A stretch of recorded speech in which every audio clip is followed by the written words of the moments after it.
Hai semuanya, nama saya Simon dan di video ini saya akan memandu Anda tentang cara menggunakan ClickUp. ClickUp adalah alat manajemen proyek serba ada yang sempurna untuk siapa saja yang ingin menyederhanakan alur kerja mereka, baik Anda bekerja sendiri maupun sebagai bagian dari tim yang lebih besar. Semua tentang pembiayaan, manajemen tugas, kolaborasi, dan pelacakan proyek Anda semudah mungkin, semuanya dari satu platform. Jadi dalam tutorial ClickUp ini kita semua akan mulai dengan mempelajari cara kerja ClickUp dan bagaimana cara mengatur workspace Anda sendiri. Anda juga akan belajar cara menambahkan dan mengelola tugas-tugas Anda di workspace, serta bagaimana memvisualisasikan tugas-tugas tersebut untuk efisiensi maksimal. Agar mendapatkan manfaat maksimal dari video ini, saya sarankan Anda aktif dan mengikuti setiap langkah yang saya tunjukkan, karena dengan melakukannya sendiri, Anda akan jauh lebih mudah mengenal alat ini. Jadi tanpa berlama-lama lagi, mari kita mulai videonya. Oke, mari kita mulai dengan membuat akun ClickUp Anda. Langkah pertama adalah scroll ke bawah dan klik tautan pertama yang ada di deskripsi video di bawah ini. Tautan ini akan membawa Anda ke halaman pendaftaran ClickUp, di mana Anda bisa membuat akun gratis. Setelah Anda berada di halaman ini, klik tombol Get Started, It's Free, lalu masukkan alamat email Anda dan klik Next. Kemudian masukkan nama Anda dan pilih kata sandi, lalu klik Play with ClickUp. Sekarang kita perlu membuka kotak masuk email kita untuk mendapatkan kode verifikasi, salin kode tersebut, lalu tempelkan di sini, dan setelah itu kita harus menjawab beberapa pertanyaan dasar. Di sini kita sebenarnya sudah bisa menambahkan anggota tim ke workspace ini. Namun, saya sarankan untuk tetap menjadikannya privat dulu, dan setelah semuanya selesai diatur, barulah Anda bisa mulai menambahkan anggota tim Anda. Dan saya akan menunjukkan kepada Anda cara melakukannya di akhir tutorial ini. Jadi untuk sekarang kita cukup klik, saya sudah selesai. Sekarang kita perlu memberi nama workspace kita. Jadi jika Anda menggunakan ClickUp untuk perusahaan Anda bisa menggunakan nama perusahaan Anda, atau jika Anda menggunakannya untuk proyek tertentu, bisa juga menggunakan nama proyek Anda. Saya akan menggunakan nama perusahaan saya saja, yaitu Matix Media, lalu klik selesai. Baik, jadi sekarang kita sudah membuat akun ClickUp kita dan juga workspace pertama kita. Sekarang, sebelum kita mulai membangun workspace kita, saya ingin dengan cepat melihat berbagai paket ClickUp. Jadi Anda siap menggunakan ClickUp sepenuhnya gratis karena mereka memiliki paket gratis selamanya. Dan paket gratis ini kemungkinan besar sudah lebih dari cukup untuk sebagian besar dari Anda yang menonton video ini. Pada paket gratis Anda akan memiliki batasan-batasan tertentu. Misalnya, Anda hanya bisa memiliki maksimal 5 space dalam satu workspace. Dan jika Anda ingin melampaui batasan tersebut, saat itulah Anda harus upgrade ke salah satu paket berbayar. Namun, semua yang akan saya tunjukkan di video ini bisa dilakukan hanya dengan paket gratis. Jika Anda membutuhkan informasi lebih lanjut tentang apa saja yang termasuk dalam masing-masing paket ini, saya akan meninggalkan tautan ke halaman ini di bawah, di deskripsi. Baik, sekian kita hiwali workspace ClickUp, dan hal pertama yang ingin saya bahas adalah bagaimana struktur workspace Anda. Ini juga disebut sebagai hierarki. Jadi di sini saya punya ilustrasi tentang seperti apa hierarki ini. Di bagian paling atas dari hierarki ada workspace yang sudah kita buat sebelumnya. Dalam kasus saya, ini hanyalah perusahaan saya, Matix Media. Lalu di tingkat kedua, kita punya spaces. Jadi ini bisa berupa departemen yang berbeda di perusahaan Anda, misalnya seperti departemen pemasaran atau departemen penjualan. Lalu di bawah spaces, kita punya lists, dan kita bisa mengatur lists ini ke dalam folders. Jadi folder sebenarnya bukanlah tingkat terpisah dalam hierarki. Ini lebih merupakan cara untuk mengatur lists Anda. Dan kemudian di dalam setiap list, kita bisa menambahkan tugas. Dan untuk setiap tugas, kita bisa menambahkan subtask, bahkan nested task. Jadi sangat penting bagi Anda untuk memahami bagaimana hierarki ini bekerja agar Anda bisa membangun workspace yang terorganisir. Dan saya akan meninggalkan tautan ke ilustrasi ini di bawah, di deskripsi, supaya Anda bisa menyimpannya di suatu tempat, dan kapanpun Anda bingung, Anda bisa kembali melihatnya sehingga semuanya akan menjadi jauh lebih jelas. Sekarang seperti yang sudah saya sebutkan, kita sudah membuat workspace kita, dan kita bisa melihat nama workspace kita di pojok kiri atas. Dan sebagai pengguna ClickUp, kita tidak terbatas hanya memiliki satu workspace saja. Mungkin Anda ingin menggunakan ClickUp untuk perusahaan Anda atau untuk jenis proyek apapun, dan Anda juga ingin menggunakannya untuk kehidupan pribadi Anda. Nah, dalam kasus ini, kita bisa membuat beberapa workspace. Kita cukup klik pada nama workspace kita di sini, lalu klik New Workspace, dan ini akan membuat workspace baru yang sepenuhnya terpisah dari yang sudah kita miliki. Jadi mari kita mulai membangun workspace kita. Sekarang secara default, ClickUp sudah menambahkan satu space ke dalam workspace kita, yaitu yang ini di sini yang disebut Team Space, dan saya ingin memulai benar-benar dari awal dengan workspace kosong, jadi saya akan menghapus yang ini dengan mengklik 3 titik, lalu klik delete, dan kemudian di sini untuk mengonfirmasi bahwa kita ingin menghapus space ini, kita harus memasukkan nama space-nya, jadi saya akan salin dan tempel dari sini, lalu klik delete. Besar. Jadi sekarang kita memiliki ruang kerja yang lengkap, dan kita dapat mulai dengan menambahkan ruang pertama kita. Jadi untuk menambah spasi, kita akan masuk ke sini dan klik buat spasi, dan di sini kita harus memberinya nama. Jadi saya ingin membuat ruang untuk departemen pemasaran saya, jadi saya beri nama pemasaran dan klik berikutnya. Lalu kita juga bisa memberinya deskripsi, tapi saya akan lewat langkah ini, jadi saya akan klik berikutnya. Dan di sini kita bisa menambahkan warna untuk ruang ini, dan mungkin juga icon yang sesuai, jadi mungkin ketik pemasaran. Oke, jadi tidak ada yang spesifik untuk pemasaran, jadi saya akan pilih huruf M saja dan mungkin pilih warna oranye lalu klik berikutnya. Di sini kita bisa memutuskan apakah ingin membuat ruang ini menjadi publik untuk semua anggota tim di seluruh workspace, atau kita juga bisa membuatnya privat dan kemudian menambahkan secara manual semua anggota tim yang seharusnya memiliki akses ke ruang ini.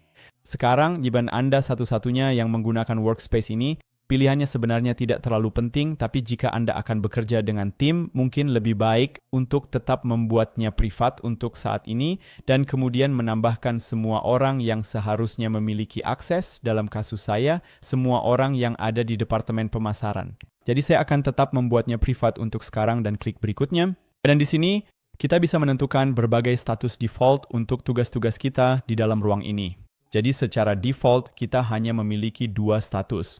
Kita punya to do untuk setiap tugas yang kita tambahkan, lalu kita punya complete, dan kita bisa secara manual mengubahnya dari to do ke complete ketika kita sudah menyelesaikan tugas kita. Tapi kita juga bisa menambahkan lebih banyak status. Jadi misalnya kita bisa klik tambah status, lalu ketik dalam proses, tekan enter, dan kita juga bisa memilih warna, dan sekarang kita bisa menambahkan tugas. Tugas tersebut akan memiliki status to do. Dan kemudian setelah kita mulai mengerjakan tugasnya, statusnya akan berubah menjadi in progress, lalu kita bisa mengubahnya menjadi complete setelah selesai. Dan di sini, di sisi kiri, kita juga punya beberapa template yang bisa kita gunakan. Jadi di bawah konten, kamu bisa lihat kita punya banyak status aktif di sini, tapi sebenarnya saya lebih suka mendefinisikan status untuk setiap daftar tugas secara individual. Jadi yang akan saya lakukan di tingkat ruang ini adalah cukup klik pada custom, lalu tetap gunakan 2 status ini, to do dan complete, lalu klik next. Dan di sini kita bisa menambahkan beberapa click apps untuk ruang ini. Saya sarankan untuk tetap menggunakan pengaturan default untuk saat ini dan nanti kamu selalu bisa kembali dan menambahkan lebih banyak aplikasi. Jadi mari kita klik next saja. Dan di sini kita bisa mengaktifkan berbagai tampilan default untuk ruang ini, tapi kita akan membahas lebih lanjut tentang tampilan dan cara menambahkannya nanti di video ini. Jadi untuk sekarang kita bisa lanjut dan klik Review Space, dan di sini kita mendapatkan ringkasan. Jadi jika semuanya sudah terlihat baik, kita bisa klik Create Space, dan sekarang kita bisa melihat ruang pertama kita di sisi kiri yang bernama Marketing, dan ketika kita melihat lagi pada hierarki ClickUp, sekarang kita bisa melihat bahwa kita memiliki workspace bernama Matix Media dalam kasus saya, dan kita juga sudah memiliki ruang pertama yang bernama Marketing. Dan kita juga bisa melihat bahwa kita sudah memiliki satu daftar di dalam ruang kita, karena setiap kali kamu membuat ruang baru, maka satu daftar akan langsung ditambahkan yang merupakan level ketiga dalam hierarki. Sekarang kita bisa mengganti nama daftar ini atau menghapusnya nanti, tapi untuk saat ini saya ingin membuat beberapa ruang lagi, jadi saya akan klik buat ruang sekali lagi, lalu melalui proses yang sama persis. Jadi sekarang saya sudah menambahkan beberapa ruang lagi untuk departemen yang berbeda di perusahaan. Jadi kita punya satu untuk marketing, penjualan, pengembangan produk, dukungan pelanggan, dan acara. Tentu saja ini akan berbeda untuk workspace milikmu.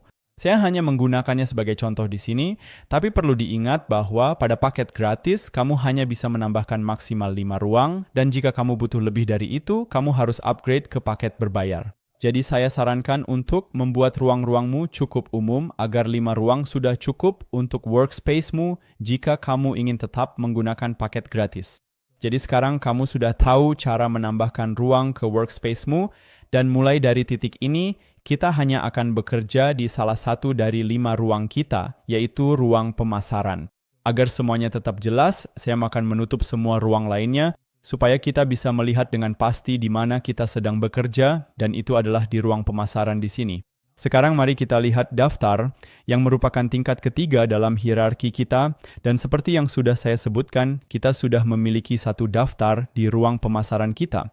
Kejadian daftar pada dasarnya adalah tempat di mana kamu akan mengelola dan memantau semua tugas untuk sebuah proyek tertentu. Jadi misalnya untuk departemen pemasaran, kita mungkin ingin menambahkan satu daftar untuk setiap kampanye yang sedang kita jalankan.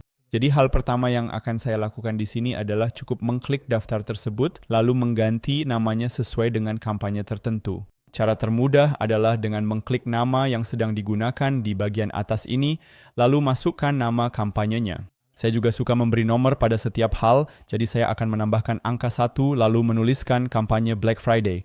Dan sekarang kita bisa mulai menambahkan tugas-tugas terkait kampanye Black Friday ini ke dalam daftar ini. Sekarang kita akan membahas lebih lanjut tentang cara menambah dan mengelola tugas-tugas Anda di dalam daftar nanti di video ini. Jadi untuk saat ini saya hanya ingin menambahkan beberapa daftar lagi ke ruang pemasaran ini. Jadi untuk menambahkan daftar baru, saya akan pergi ke ruang yang ingin saya tambahkan, lalu klik icon plus dan kemudian klik daftar. Lalu di sini kita bisa memberi nama pada daftar kita. Jadi misalnya kita juga punya kampanye tahun baru dan klik buat daftar. Lalu kita juga tambahkan satu lagi icon plus daftar. Lalu misalnya kita juga punya kampanye Paskah buat daftar. Jadi sekarang kita punya satu daftar untuk masing-masing kampanye yang sedang kita kerjakan. Tapi misalnya kita juga ingin menggunakan daftar untuk proyek lain di departemen pemasaran. Misalnya kita juga ingin menggunakan daftar tugas untuk postingan blog yang sedang kita kelola. Jadi mari kita tambahkan juga yang ini dengan mengklik icon plus lagi, daftar, dan sekarang kita akan menamainya postingan blog, lalu klik buat daftar. Jadi sekarang kita punya daftar untuk kampanye kita dan juga daftar untuk postingan blog, dan kemungkinan besar akan ada lebih banyak daftar lagi di masa depan seiring kita terus mengembangkan workspace ini. Dan kamu bisa lihat bahwa semuanya bisa menjadi sangat tidak terorganisir dengan cepat jika kita terus menambahkan daftar di level ruang, dan inilah alasan mengapa kita ingin menggunakan folder untuk mengatur daftar-daftar kita. Jadi ketika kita melihat lagi pada hierarkinya, kita bisa melihat bahwa kita dapat memasukkan beberapa daftar ke dalam satu folder. Jadi yang ingin saya lakukan untuk mengatur ruang pemasaran saya adalah menambahkan sebuah folder bernama kampanye, lalu memasukkan semua daftar tugas kampanye ke dalam folder tersebut. Jadi mari kita lihat bagaimana cara kerjanya. Untuk menambahkan folder, kita akan pergi ke ruang yang ingin kita tambahkan foldernya, lalu klik icon plus, dan dari sini klik pada folder. Kemudian kita harus memberi nama folder kita, jadi dalam kasus saya, kampanye adalah nama yang masuk akal, lalu klik buat folder. Sekarang kita bisa melihat folder itu di ruang pemasaran dan kita bisa tahu itu adalah folder dengan melihat ikon di sebelah nama folder, yaitu ikon yang ini, dan secara default sudah ada satu daftar di dalamnya, tapi kita sebenarnya tidak membutuhkan daftar ini sekarang. Jadi untuk menghapusnya kita cukup klik pada 3 titik lalu klik hapus dan konfirmasi. Dan sekarang kita bisa menambahkan semua daftar kampanye kita ke dalam folder kampanye hanya dengan menyeret dan meletakkannya ke dalam folder, seperti ini.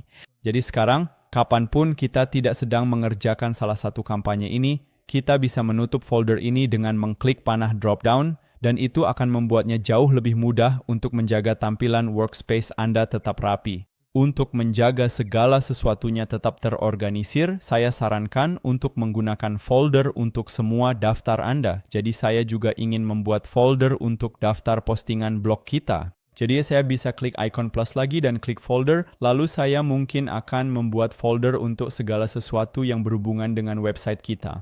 Jadi saya akan menamai folder ini website dan klik buat folder, lalu saya bisa langsung memasukkan daftar postingan blog ke dalam folder website. Saya mungkin juga ingin menghapus daftar ini karena saya tidak membutuhkannya. Dan sekarang, supaya kita punya sedikit lebih banyak konten di workspace kita, saya telah menambahkan beberapa folder lagi ke ruang marketing. Jadi sekarang Anda tahu cara menambahkan daftar ke ruang Anda dan cara mengaturnya ke dalam folder, tapi masih ada 2 hal lagi yang bisa Anda tambahkan ke ruang Anda. Anda bisa menambahkan dokumen dan Anda bisa menambahkan papan tulis. Jadi mari kita lihat juga kedua hal itu. Dan sebenarnya mari kita tambahkan sebuah dokumen langsung ke salah satu folder kita. Mari kita tambahkan ke folder proses. Jadi kita akan mengarahkan kursor ke sini dan klik icon plus sehingga kita bisa menambahkannya ke dalam folder, lalu pilih dokumen dan ini akan menambahkan dokumen kosong ke folder kita. Jadi misalnya kita ingin membuat dokumen tentang SOP kita, maka saya akan menamainya SOP dan kemudian kita bisa mulai dengan halaman kosong dan langsung mulai menulis sesuatu di dokumen ini. Kita juga bisa menambahkan hal-hal seperti tabel. Kita bisa menambahkan hal-hal seperti tombol, daftar toggle. Kita bisa menambahkan daftar centang, kolom. Jadi kamu bisa melakukan berbagai hal dengan dokumen ini dan semuanya cukup jelas. Jadi saya tidak akan terlalu detail menjelaskan cara menggunakan dokumen-dokumen ini, tapi kamu juga bisa menambahkan beberapa halaman ke salah satu dokumenmu. Jadi kita bisa klik tambah halaman di sini di kiri atas dan kita bisa membangun seluruh perpustakaan dokumen di sini. Jadi mungkin misalnya ini akan menjadi struktur kampanye kita, di mana kita hanya menjelaskan bagaimana kita akan menyusun kampanye kita dan kemudian semua dokumen kita akan terdaftar di sini setiap kali kita mengklik dokumen SOP yang telah kita tambahkan ke folder proses kita. Dan kemudian kita juga bisa menambahkan papan tulis digital. Jadi mari kita juga tambahkan papan tulis digital ke folder proses ini dengan mengklik icon plus lalu pilih whiteboard. Lalu mereka juga menyediakan template untuk berbagai hal yang bisa kamu lakukan dengan papan tulis digitalmu. Jadi mungkin kamu ingin membuat diagram alur, peta brainwriting atau matriks. Jadi kamu bisa menggunakan template-template ini untuk langsung mendapatkan strukturnya. Atau kamu juga bisa mulai dari awal dengan mengklik tombol ini dan di sini kamu bebas melakukan apapun yang kamu inginkan. Jadi dari sini kiri kamu bisa menambahkan bentuk-bentuk. Mungkin kamu ingin menambahkan lingkaran di sini. Kamu bisa menggambar apapun di papan tulis digital. Kamu bisa menambahkan teks di sini dan menulis sesuatu atau bahkan menambahkan dokumen, situs web, Google Docs, Google Sheets. Jadi hal-hal yang bisa kamu lakukan dengan papan tulis digital ini benar-benar tidak terbatas. Jadi sekarang kamu sudah tahu 3 hal yang bisa kamu tambahkan ke ruang kerjamu.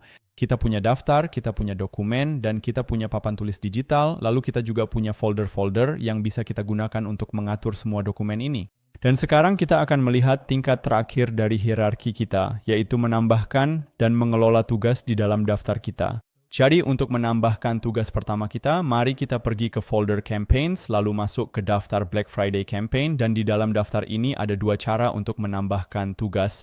Cara pertama, import flow adalah langsung mengklik ke dalam daftar, lalu kita bisa memberi nama pada tugas kita. Misalnya tugas pertama adalah menentukan jadwal kampanye. Kemudian kita cukup menekan enter dan tugas tersebut akan tersimpan di dalam daftar kita.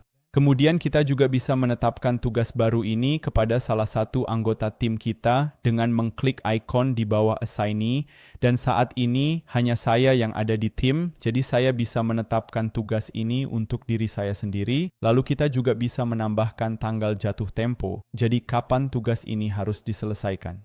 Dan misalnya kita harus menyelesaikannya sebelum hari Jumat, lalu di sini kita juga bisa memberikan prioritas. Jadi misalnya kita tetapkan ini sebagai prioritas normal. Cara kedua untuk menambahkan tugas baru adalah dengan menggunakan tombol Add Task di kanan atas. Di sini kita juga bisa langsung memberi nama pada tugas ini. Misalnya kita beri nama definisikan konsep kampanye. Lalu kita juga bisa menetapkan tugas ini kepada salah satu anggota tim kita. Dalam kasus ini hanya saya yang ada. Kemudian kita juga bisa menambahkan tanggal jatuh tempo. Mungkin tugas ini jatuh tempo minggu depan, hari Jumat, lalu kita juga bisa menentukan prioritas, jadi mungkin prioritasnya di sini juga normal, dan kita juga bisa menambahkan tag jika diinginkan, lalu setelah semuanya selesai, kita bisa klik buat tugas, dan tugas baru ini juga akan terlihat di daftar kita. Sekarang saya telah menambahkan beberapa tugas lagi, jadi kita punya beberapa hal lagi di daftar kita. Dan setelah Anda menyelesaikan salah satu tugas Anda, yang perlu Anda lakukan hanyalah mengklik ikon lingkaran abu-abu ini, dan setelah Anda melakukannya, tugas tersebut akan ditutup dan akan hilang dari daftar Anda. Jika Anda ingin melihat semua tugas yang sudah Anda tutup, yang bisa Anda lakukan adalah cukup datang ke bagian filter di sini, dan aktifkan tampilkan yang ditutup. Dan sekarang Anda bisa melihat tugas-tugas yang sudah Anda selesaikan di daftar ini lagi. Sebenarnya, saya suka menempatkan semua tugas yang sudah ditutup di bagian paling bawah. Jadi untuk mengubah urutannya di sini, yang bisa kita lakukan adalah cukup klik icon grup ini, lalu klik status, dan ini akan membalik urutan di mana kita bisa melihat tugas-tugas kita. Sekarang untuk setiap tugas Anda juga bisa menambahkan subtugas. Jadi buat misalnya untuk tugas ini, mendefinisikan konsep kampanye, ada beberapa langkah yang perlu kita selesaikan. Jadi yang bisa kita lakukan di sini adalah klik icon plus, lalu tambahkan subtugas untuk tugas ini. Jadi misalnya kita punya langkah 1, lalu mungkin kita punya langkah 2, dan kita punya langkah 3. Jadi kita harus menyelesaikan semua langkah ini agar kita bisa menyelesaikan tugas utama ini. Dan jika Anda tidak ingin melihat masing-masing subtugas, kita bisa cukup klik panah drop-down di sini agar daftar subtugasnya terlipat dan kita hanya melihat tugas utamanya saja. Sekarang mari kita bahas tentang status yang berbeda dari tugas-tugas kita atau tahapan berbeda di mana tugas-tugas kita bisa berada. Saat ini kita hanya memiliki 2 status. Kita memiliki status to do, di mana semua tugas baru kita akan berada, dan kemudian setelah kita menutup tugas tersebut, statusnya akan berubah menjadi status selesai. Sekarang kita bisa menambahkan lebih banyak status untuk tugas-tugas kita dengan mengklik 3 titik di sini, lalu kita bisa klik kelola status.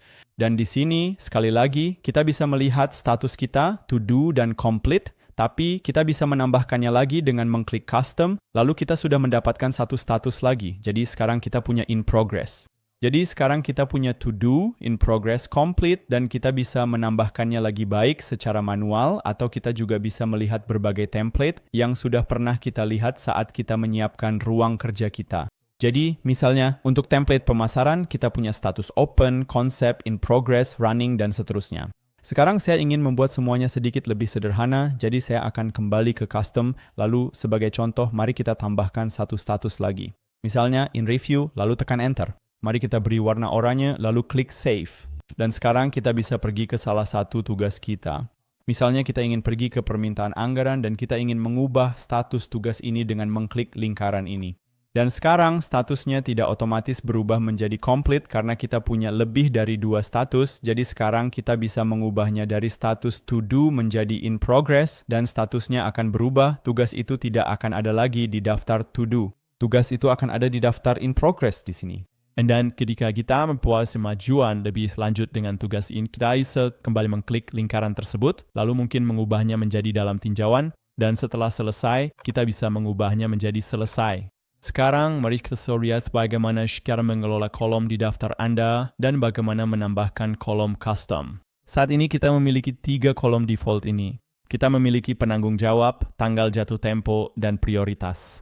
Kita bisa mengelola kolom-kolom ini dengan mengklik icon plus di sini, lalu untuk menyembunyikan atau menampilkan kolom tertentu, kita perlu pergi ke tab tampilkan sembunyikan di atas sini, dan kemudian kita bisa melihat kolom mana saja yang saat ini ditampilkan. Kita memiliki penanggung jawab, tanggal jatuh tempo, dan prioritas. Jadi kita bisa menghapus centangnya hanya dengan mengklik di sini, atau Anda juga bisa menambahkan lebih banyak kolom sehingga lebih banyak bidang yang bisa terlihat di dalam daftar kita. Jadi mungkin sesuatu yang ingin kita tambahkan adalah misalnya dokumen yang terhubung. Kita cukup mengkliknya di sini, lalu kolom itu akan terlihat di bidang yang ditampilkan. Dan ketika kita keluar dari menu itu, kita bisa melihatnya di sini. Saat ini kita belum memiliki dokumen yang terhubung ke tugas-tugas ini, tapi jika ada dokumen, kita bisa melihatnya di sini. Lalu kita juga bisa menambahkan kolom custom, jadi kolom-kolom yang saat ini belum ada di daftar ini, dengan kembali mengklik icon plus, dan sekarang kita akan tetap berada di tab kolom baru, lalu kita bisa melihat semua jenis kolom custom yang bisa kita tambahkan. Kita bisa menambahkan menu drop-down. Kita bisa menambahkan teks, kita bisa menambahkan tanggal, progress bar, kotak centang, email, file, jadi semua hal yang masuk akal untuk daftar kita. Sekarang sebagai contoh, mari kita tambahkan progress bar dan kita beri nama saja progress, lalu biarkan semua pengaturan default dan klik tambah kolom. Lalu kita bisa lihat di kolom terakhir kita punya progress bar ini. Semua tugas yang masih berstatus to do, persentasenya 0%. Tugas yang sudah selesai tentu saja 100% dan bisa juga berada di antara keduanya. Sebagai contoh, untuk tugas yang ini, kita punya beberapa subtugas. Jadi ketika kita menyelesaikan beberapa subtugas ini, maka progress bar-nya akan bertambah, misalnya menjadi 33%, 66%, tergantung berapa banyak subtugas yang sudah kita selesaikan. Sekarang mari kita lihat beberapa cara berbeda untuk melihat workspace kita dengan menggunakan berbagai jenis tampilan. Jadi tampilan default yang sedang kita gunakan sekarang adalah tampilan daftar. Dan kita bisa melihat di bagian atas sini bahwa kita sedang berada di tampilan daftar. Pada tampilan ini, semua tugas kita tampil dalam bentuk daftar dan juga dipisahkan berdasarkan status yang kita gunakan di daftar ini. Sekarang, tampilan default lain yang kita miliki adalah tampilan papan, board view, yang bisa kita akses dengan mengklik board di bagian atas, dan di tampilan papan ini, kita bisa melihat semua status tugas kita dalam kolom-kolom yang berbeda. Jadi kita punya satu kolom untuk tugas-tugas yang berstatus to do. Lalu ada kolom progress, in review, dan kemudian complete. Dan untuk mengubah status tugas kita, yang perlu kita lakukan hanyalah menyeret dan melepaskan tugas tersebut dari kolom ini ke kolom berikutnya. Lalu sekali lagi, setelah berada di tahap review, kita bisa langsung menyeretnya ke tahap berikutnya. Secara pribadi, saya suka menggunakan tampilan ini untuk membuat video YouTube saya. Jadi saya punya satu kolom untuk ide-ide saya, lalu ada kolom untuk menyiapkan konten atau menulis naskah, kemudian ada kolom untuk merekam, mengedit, mengunggah, dan seterusnya.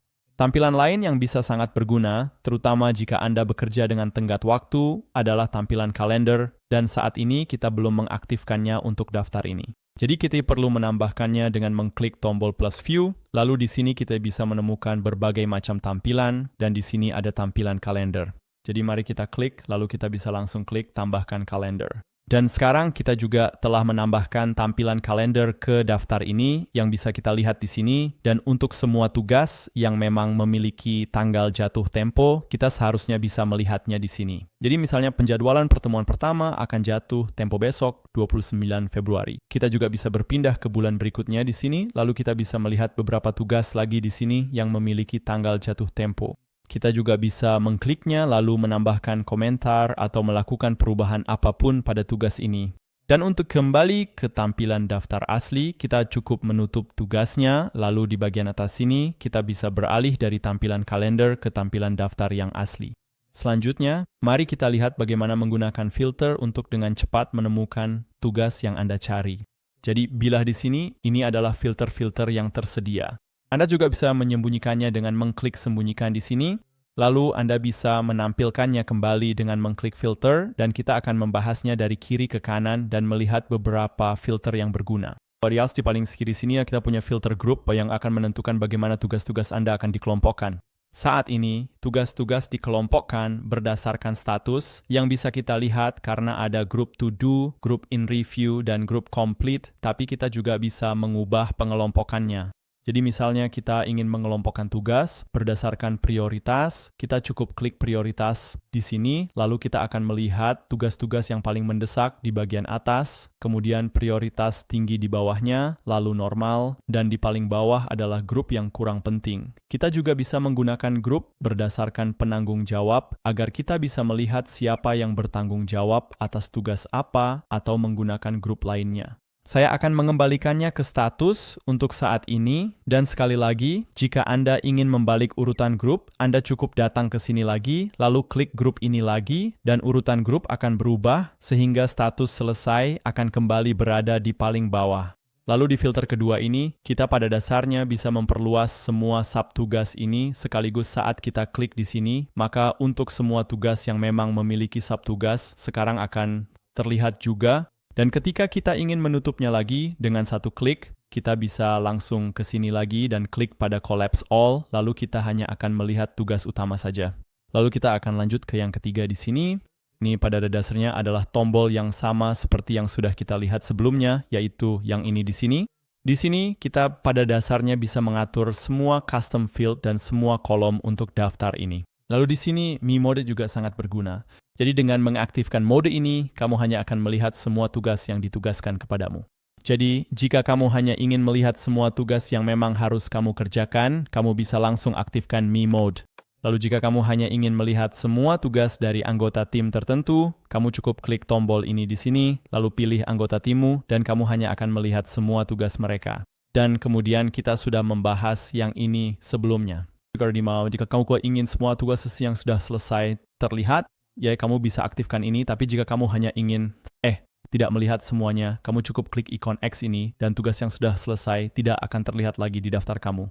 Lalu kita juga punya filter yang lebih canggih untuk tugas-tugas yang sangat spesifik.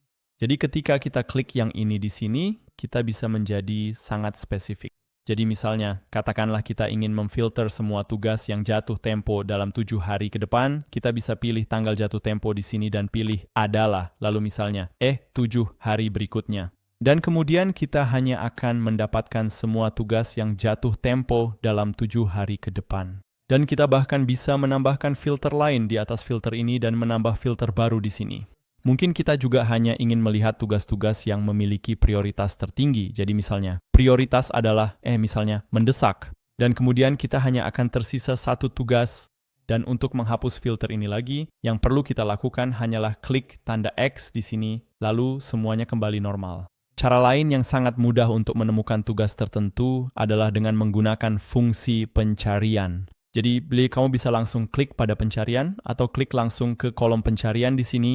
Lalu ketikkan kata kunci tertentu yang kamu ingat dari tugas tersebut, dan tugas itu akan muncul di sini. Jadi sekarang kita sudah belajar banyak tentang cara membuat dan mengelola workspace-mu, dan sejauh ini kita melakukan semuanya secara manual. Tapi satu hal yang sangat keren dari ClickUp adalah kamu punya akses ke banyak template untuk berbagai bagian dari workspace-mu, dan dengan menggunakan template-template ini, kamu bisa menghemat banyak waktu karena tidak perlu membangun semuanya sendiri. Misalnya kita ingin menggunakan ClickUp untuk mengelola dan memantau postingan blog kita. Mungkin saja ClickUp sudah memiliki template untuk itu. Jadi untuk mengetahuinya, mari kita pergi ke folder website kita di bawah ruang marketing dan klik icon plus, lalu klik dari template. Dan ini membawa kita ke Template Center, di mana kita bisa mencari berbagai macam template untuk workspace kita. Sekarang, karena kita sudah mengklik icon plus di samping folder, filter daftar sudah diterapkan. Jadi, di sini mana kita hanya bisa melihat template untuk menambahkan sebuah daftar. Tapi sebenarnya, kamu juga bisa mengimpor template secara keseluruhan untuk seluruh ruang, folder, tugas, dokumen, bahkan whiteboard. Tapi untuk sekarang, mari kita fokus pada daftar saja, dan kita sedang mencari template proses posting blog. Jadi mungkin kita bisa ketik blog dan lihat apa yang muncul. Jadi di sini kita punya blog database, blog editorial calendar, blog planner, dan social media blog. Jadi saya akan coba blog planner yang ini dan klik gunakan template. Lalu mari kita beri nama blog planner dan lokasinya akan berada di ruang marketing dan folder website. Dan mari kita biarkan semuanya di sini seperti apa adanya dan klik gunakan template. Dan sekarang kita punya daftar baru bernama Blog Planner yang diimpor dari template ini, dan kita sudah punya beberapa konten placeholder di sini. Dan kita bisa lihat bahwa postingan blog ini diurutkan berdasarkan tipe, jadi ada artikel, panduan cara, video blog, blog tamu, dan sebagainya. Dan di sini yang dipin di bagian atas kita juga bisa menemukan dokumen bernama Getting Started Guide, dan panduan ini akan menjelaskan secara detail bagaimana daftar ini disusun dan bagaimana kita bisa menggunakannya untuk postingan blog kita sendiri. Selanjutnya, mari kita lihat juga bagaimana cara menggunakan dashboard untuk dengan mudah memvisualisasikan metrik dan data utama dari workspace Anda. Jadi mari kita gulir ke atas di sisi kiri dan klik pada dashboard. Kemudian, mari kita buat dashboard pertama kita dengan mengklik New Dashboard. Dan di sini kita bisa mulai dari awal dan menambahkan semua kartu dashboard secara manual, atau kita bisa menggunakan salah satu template yang tersedia. Jadi, Simple Dashboard juga tersedia di paket gratis. Dan agar Anda bisa lihat seperti tampilan sebuah dashboard, Anda akan mensusun template yang ada di sini. Jadi, mari kita klik Simple Dashboard, lalu kita pilih data yang ingin kita visualisasikan di dashboard kita. Jadi mungkin kita ingin membuat dashboard untuk seluruh ruang marketing, atau mungkin kita hanya ingin membuat dashboard untuk daftar tertentu. Jadi misalnya kita ingin membuat dashboard untuk blog planner sebagai dashboard blog, maka kita pilih saja ini dan klik apply. Dan sekarang kita berada di dashboard baru yang baru saja kita buat. Di sini kita memiliki banyak data tentang daftar ini, seperti berapa banyak tugas yang belum ditugaskan, berapa banyak tugas yang sedang berjalan, dan berapa banyak yang sudah selesai. Kita juga bisa menambahkan grafik seperti total tugas berdasarkan penanggung jawab, tugas yang masih terbuka, status beban kerja, dan berbagai jenis informasi lain yang ingin kita visualisasikan di sini. Kita juga bisa menambahkannya dengan mengklik Add Cards lalu melihat jenis-jenis fitur apa saja yang tersedia. Beberapa di antaranya hanya tersedia untuk paket berbayar, tapi ada juga yang bisa kamu tambahkan dengan paket gratis. Jadi mungkin kita akan menambahkan sesuatu seperti workload by status, dan mungkin kita tambahkan saja kartu ini di sini, dan ini akan menunjukkan kepada kita berapa banyak tugas yang ada di setiap tahap yang terbaru. Kita juga bisa memperbesar atau memperkecil ukuran kartu di sini agar dashboard bisa disesuaikan dengan apapun yang ingin kita lihat di dalamnya. Dan kita juga bisa mendapatkan informasi lebih lanjut hanya dengan mengklik berbagai hal di kartu tersebut. Jadi misalnya kita ingin melihat semua tugas yang sedang berjalan saat ini, kita cukup klik pada batang biru di sini dan langsung bisa melihat semua tugas yang sedang berjalan. Kita juga bisa pergi ke tugas-tugas yang sedang direvisi di sini. Kita di sini juga bisa mengkliknya dan yang menambahkan komentar, mengubah sesuatu, dan melakukan apapun yang kita inginkan dengan tugas ini. Jadi mari kita tutup jendela ini lagi, yang ini juga. Lalu mari kita kembali ke dashboard kita, di mana sekarang kita bisa melihat dashboard pertama kita sudah dibuat di sini, yang sebaiknya kita ganti namanya menjadi sesuatu seperti perencana blog post. Sekarang perlu diingat bahwa kamu tidak terbatas hanya pada satu dashboard saja, jadi jika kamu ingin memvisualisasikan bagian lain dari workspace-mu, kamu juga bisa membuat dashboard terpisah untuk hal-hal tersebut. Dan sekarang hal terakhir yang akan kita lihat adalah bagaimana cara menambahkan anggota tim ke workspace kamu. Jadi untuk menambahkan anggota tim, kita perlu pergi ke nama workspace kamu di sini, klik, lalu klik pada kelola pengguna. Dan di sini kita bisa lihat bahwa saat ini hanya ada satu pengguna, yaitu saya, dan kita bisa mengundang orang lain dengan mudah hanya melalui email. Kita bisa langsung memasukkan email mereka di sini, misalnya saja subuabrati@gmail.com. Lalu kita juga bisa menambahkan peran untuk anggota tim baru ini. Jadi jika kita menambahkan orang ini sebagai anggota, maka orang tersebut akan memiliki akses ke semua ruang yang saat ini bersifat publik di workspace saya. Kita juga bisa menambahkan orang sebagai tamu, tetapi tamu tidak akan bisa mengakses seluruh ruang. Mereka harus diundang ke folder Anda daftar atau tugas tertentu. Dan kemudian Anda juga bisa menambahkan orang sebagai admin dan mereka akan memiliki semua hak yang bisa Anda miliki di seluruh workspace Anda. Jadi mungkin kita tambahkan saja sebagai anggota dan klik undang. Now, karena semua ruang saya bersifat privat, kita bisa memilih ruang mana yang seharusnya mereka akses. Misalnya ini adalah karyawan pemasaran, jadi saya akan memilih ruang marketing dan klik tambahkan ke ruang. Dan sekarang orang ini telah menerima email dan mereka bisa langsung mengkliknya, membuat akun ClickUp mereka, lalu secara otomatis mendapatkan akses ke workspace saya atau apapun yang sudah saya izinkan untuk mereka akses. Sekarang sedikit ingin kembali ke workspace kita untuk berbuat nakimon for membuat ruang menjadi publik.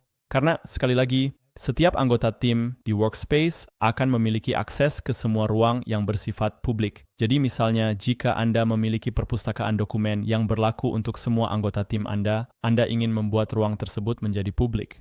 Misalnya, katakanlah ruang events kita sebaiknya dibuat publik.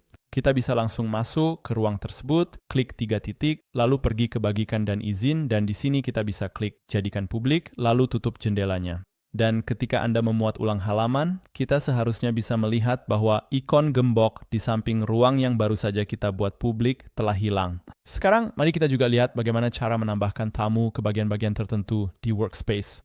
Kita bisa menambahkannya ke daftar, folder, dan tugas. Jadi misalnya kita akan masuk ke ruang marketing dan menambahkan tamu ke salah satu kampanye kita, misalnya yang ini di sini. Kita cukup pergi ke 3 titik, lalu ke bagikan dan izin, kemudian masukkan email tamu. Jadi saya akan mengetikkan email acak dan memilihnya di sini, lalu saya akan mengubahnya dari anggota menjadi tamu. Dan di sini saya juga bisa menentukan aksesnya, jadi apakah mereka boleh memiliki akses penuh, hanya bisa mengedit, berkomentar, atau mungkin hanya boleh melihat saja. Jadi bank akan membiarkannya tetap diakses penuh, lalu klik undang. Dan sekarang orang ini sudah menerima email di mana mereka mendapatkan tautan dan akses ke daftar ClickUp Anda yang telah Anda berikan aksesnya. Saya harap video ini bermanfaat untuk membantu Anda memulai dengan ClickUp. Jika iya, silakan beri jempol pada video ini dan berlangganan ke channel ini jika Anda ingin melihat lebih banyak video seperti ini. Terima kasih sudah menonton. Sampai jumpa di video berikutnya.